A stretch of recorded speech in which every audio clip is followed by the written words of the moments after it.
ಮೊದಲಿಗೆ ಒಂದು ಮಾತು ಹೇಳಲೇಬೇಕು. ನಾನು ಒಬ್ಬ ಕನ್ನಡ ಸಿನಿಮಾ ಅಭಿಮಾನಿಯಾಗಿ ನಮ್ಮ ಕನ್ನಡ ಚಿತ್ರರಂಗ ಇವತ್ತು ಇಷ್ಟು ದೊಡ್ಡ ಮಟ್ಟಕ್ಕೆ ಬೆಳೆದು ನಿಂತಿರುವುದನ್ನು ನೋಡುವುದೇ ಹೆಮ್ಮೆ ವಿಚಾರ. ಒಂದು ಕಾಲದಲ್ಲಿ ಕನ್ನಡ ಸಿನಿಮಾಗಳು ನಮ್ಮ ರಾಜ್ಯದ ಹೊರಗೆ ಕಡಿಮೆ ಜನ ಗುರುತಿಸುತ್ತಿದ್ದರು. ಆದರೆ ಇವತ್ತು ನಮ್ಮ ಸಿನಿಮಾಗಳು ದೇಶಾದ್ಯಂತ, ಪ್ರಪಂಚಾದ್ಯಂತ ಮಾತನಾಡೋಕೆ ಒಂದು ಅವಕಾಶವನ್ನು ಮಾಡಿಕೊಟ್ಟಿದೆ ಈ ಟಾಕ್ಸಿಕ್ ಸಿನಿಮಾ. ನಾನು ಒಬ್ಬ ಕನ್ನಡ ಸಿನಿಮಾ ಪ್ರೇಮಿಯಾಗಿ ಈ ಸಿನಿಮಾ ನೋಡಿದ ಮಾತ್ರವಲ್ಲ, ನಮ್ಮ ಇಂಡಸ್ಟ್ರಿ ಇಷ್ಟು ದೂರ ಬಂದಿರುವುದನ್ನು ಸೆಲೆಬ್ರೇಟ್ ಮಾಡೋಕ್ಕೂ ಕೂಡ ಖುಷಿ ಆಗುತ್ತೆ. ಒಂದು ಕಾಲದಲ್ಲಿ ಎಲ್ಲ ಆಳುತ್ತಿರುವ ವುಡ್ಗಳನ್ನು ನಮ್ಮ ಸ್ಯಾಂಡಲ್ವುಡ್ಗೆ ಕರೆಸ್ಕೊಂತೀನಿ ಅಂತ ಕೊಟ್ಟ ಮಾತನ್ನು ನಮ್ಮ ಕನ್ನಡದ ಹೆಮ್ಮೆಯ ಆಕ್ಟರ್ ಯಶ್ ಅವರು ಟಾಕ್ಸಿಕ್ ಸಿನಿಮಾದ ಮುಖಾಂತರ ಆ ಮಾತನ್ನು ನೆರವೇರಿಸಿದ್ದಾರೆ.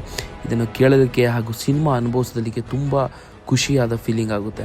ಇನ್ನು ಟಾಕ್ಸಿಕ್ ಸಿನಿಮಾದ ಹಾನೆಸ್ಟ್ ರಿವ್ಯೂ ಹತ್ರ ಬರೋದಾದ್ರೆ, ಎಲ್ರಿಗೂ ನಮಸ್ಕಾರ, ನಿಮ್ಮ ಚಾನೆಲ್ಗೆ ಸ್ವಾಗತ ಸುಸ್ವಾಗತ.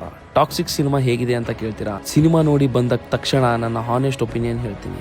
ಮೊದಲನೇದಾಗಿ, ಟಾಕ್ಸಿಕ್ ಒಂದು ರೆಗ್ಯುಲರ್ ಕಮರ್ಷಿಯಲ್ ಸಿನಿಮಾ ಅಲ್ಲ. ಸಿನಿಮಾದ ಪ್ರೆಸೆಂಟೇಷನ್, ಅಟ್ಮಾಸ್ಫಿಯರ್ ಮತ್ತು ಓವರ್ ಆಲ್ ಟೋನ್ ತುಂಬಾ ಡಿಫರೆಂಟ್ ಆಗಿದೆ. ಚಿತ್ರದ ವಿಜುವಲ್, ಸಿನಿಮಾಟೋಗ್ರಫಿ ಮತ್ತು ಪ್ರೊಡಕ್ಷನ್ ಕ್ವಾಲಿಟಿ ನಿಜಕ್ಕೂ ದೊಡ್ಡ ಮಟ್ಟಿನಲ್ಲಿದೆ. ಪ್ರತಿ ಒಂದು ಫ್ರೇಮ್ ನಲ್ಲೂ ಒಂದು ಡಾರ್ಕ್ ಮತ್ತು ಸ್ಟೈಲಿಶ್ ವರ್ಡ್ ಅನ್ನು ಕಾಣಬಹುದು. ಬ್ಯಾಕ್ ಗ್ರೌಂಡ್ ಸ್ಕೋರ್ ಕೂಡ ಹಲವು ಸೀನ್ಸ್ ಗೆ ಒಳ್ಳೆ ಇಂಪ್ಯಾಕ್ಟ್ ಕೊಡುತ್ತದೆ. ಇನ್ನು ಯಶ್ ಅವರ ಪರ್ಫಾರ್ಮೆನ್ಸ್ ಬಗ್ಗೆ ಹೇಳೋದಾದ್ರೆ, ಅವರ ಸ್ಕ್ರೀನ್ ಪ್ರೆಸೆನ್ಸ್ ಸಿನಿಮಾದ ಮೇಜರ್ ಹೈಲೈಟ್. ಅವರ ಆಟಿಟ್ಯೂಡ್, ಬಾಡಿ ಲ್ಯಾಂಗ್ವೇಜ್ ಮತ್ತು ಡೈಲಾಗ್ ಡೆಲಿವರಿ ಕೆಲವು ಮೂಮೆಂಟ್ ನಲ್ಲಿ ಫುಲ್ ಆನ್ ಮಾಸ್ ಫೀಲ್ ಕೊಡುತ್ತೆ. ಯಶ್ ಅವರನ್ನು ದೊಡ್ಡ ಸ್ಕ್ರೀನ್ ಮೇಲೆ ನೋಡೋದೇ ಒಂದು ಎಕ್ಸ್ಪೀರಿಯನ್ಸ್. ಆದ್ರೆ ಸಿನಿಮಾ ಪರ್ಫೆಕ್ಟ್ ಅಂತ ಹೇಳೋಕೆ ಸಾಧ್ಯವಿಲ್ಲ. ಸ್ಟೋರಿ ಮತ್ತು ಸ್ಕ್ರೀನ್ ಪ್ಲೇ ಕೆಲವೊಂದು ಕಡೆ ತುಂಬಾ ಇಂಟ್ರೆಸ್ಟಿಂಗ್ ಆಗಿದ್ರೆ, ಕೆಲವು ಪೋರ್ಷನ್ಸ್ ಸ್ವಲ್ಪ ಸ್ಲೋ ಅನಿಸಬಹುದು. ಕೆಲವು ಸೀನ್ಸ್ ಸಾಮಾನ್ಯ ಆಡಿಯನ್ಸ್ಗೆ ಇಮಿಡಿಯೇಟ್ಲಿ ಕನೆಕ್ಟ್ ಆಗದೇ ಇರಬಹುದು. ಆದರೆ ಡೈರೆಕ್ಟರ್ ಇಲ್ಲಿ ಒಂದು ವಿಷಯ ಕ್ಲಿಯರ್ ಆಗಿ ಟ್ರೈ ಮಾಡ್ತಿದ್ದಾರೆ. ಒಂದು ವಿಭಿನ್ನ ವರ್ಲ್ಡ್ ಮತ್ತು ವಿಭಿನ್ನ ಸಿನಿಮ್ಯಾಟಿಕ್ ಎಕ್ಸ್ಪೀರಿಯನ್ಸ್ ಕೊಡೋದು. ಅದರಲ್ಲಿ ಸಿನಿಮಾ ಎಷ್ಟು ಸಕ್ಸೀಡ್ ಆಗಿದೆ